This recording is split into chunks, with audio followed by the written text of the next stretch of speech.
রাত তখন 9:30। ধূসর রঙের একটি মাইক্রোবাস ও একটি সুজুকি জিক্সার কালো রঙের মোটরসাইকেল রাস্তার পাশে দাঁড়ায়। এ সময় 8 জন যুবকের মধ্যে 4 জন নেমে জুয়েল ও ফয়সালকে জোর করে মাইক্রোবাসে ওঠায়। পরে অপহরণকারীরা ব্যবসায়ীদের নিয়ে রাত 1টার দিকে বাস স্ট্যান্ডের দিকে গেলে স্থানীয়দের তোপের মুখে পড়ে মাইক্রোবাসটি থামান।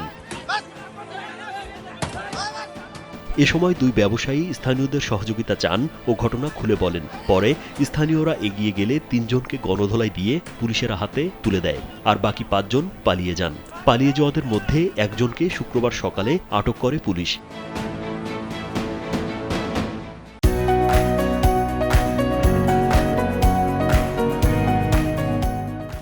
বলছিলাম, শরীয়তপুরের ডামুড্ডায় প্রকাশ্যে দুই ব্যবসায়ীকে অপহরণ করে নিয়ে যাওয়ার সময় 4 যুবককে আটক করেছে পুলিশ। এর মধ্যে 3 জন পুলিশের কনস্টেবল বলে জানা গেছে। বৃহস্পতিবার রাত 9:30টার দিকে উপজেলার দারুল আলাম বাজার এলাকায় মদন ব্যাপারীর বাড়ির সামনে এ ঘটনা ঘটে। পরে রাত 1টার দিকে ডামুড্ডা শহরের বাসস্ট্যান্ড থেকে অপহরণকারীদের আটক করা হয়।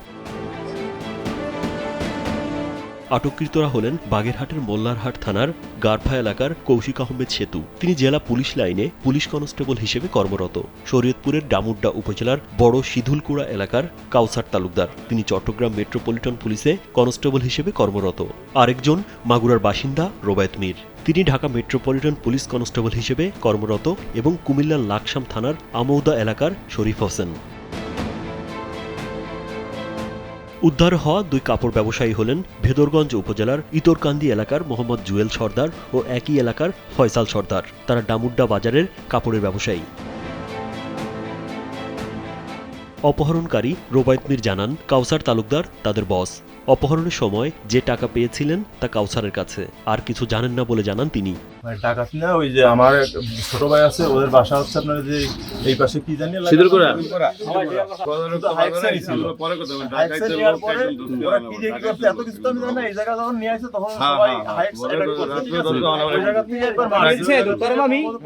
আল্লাহর কসম করতে আমি জানি না, সব কাউসার জানে। প্রত্যক্ষদর্শীরা জানান, এলাকায় ডাকাত পড়েছে শুনে বাড়ি থেকে বের হন তারা। পরে জানতে পারেন ডামুড্ডা বাস স্ট্যান্ড এলাকায় 3 জনকে আটক করা হয়েছে। এলাকাবাসী তাদের গণধোলাই দিয়ে পুলিশে দেয়। এছাড়া কয়েকজন পালিয়ে গেছে।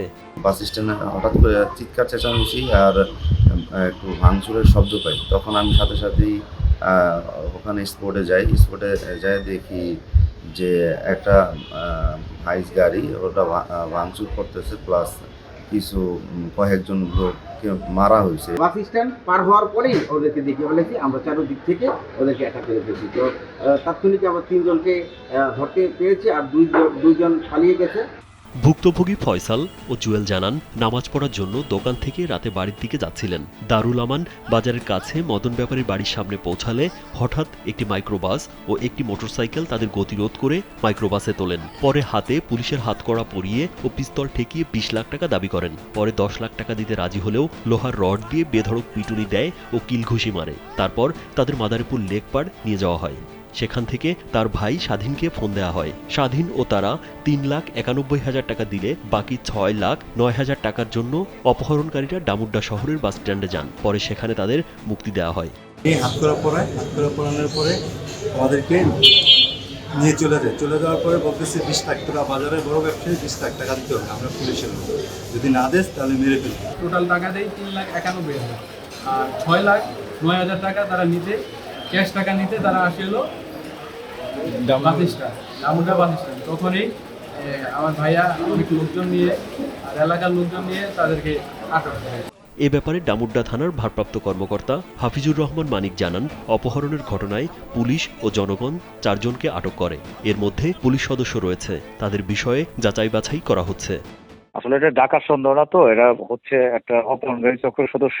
2 জন ব্যবসায়ী ব্যবসার কাজ শেষ করে বাসায় যেতেছিল, পরে তাদেরকে রাস্তার ভিতরে আটক করে এবং তাদের কাছ থেকে কৌশলে টাকা পয়সা নেয়। পরে পুলিশ এবং জনগণ কর্তৃক প্রথমে 3 জন আটক করা হয়, পরবর্তীতে আরেকজনকে আটক করা হয়। এই বিষয়টা আমরা যাচাই বাছাই করতেছি। যাচাই বাছাই করার পরে তারপর আমরা এই বিষয়ে বিস্তারিত বলতে পারবো। এই ঘটনায় এলাকা জুড়ে চাঞ্চল্যের সৃষ্টি হয়েছে। রাজীব বিশ্বাস, কালবেলা।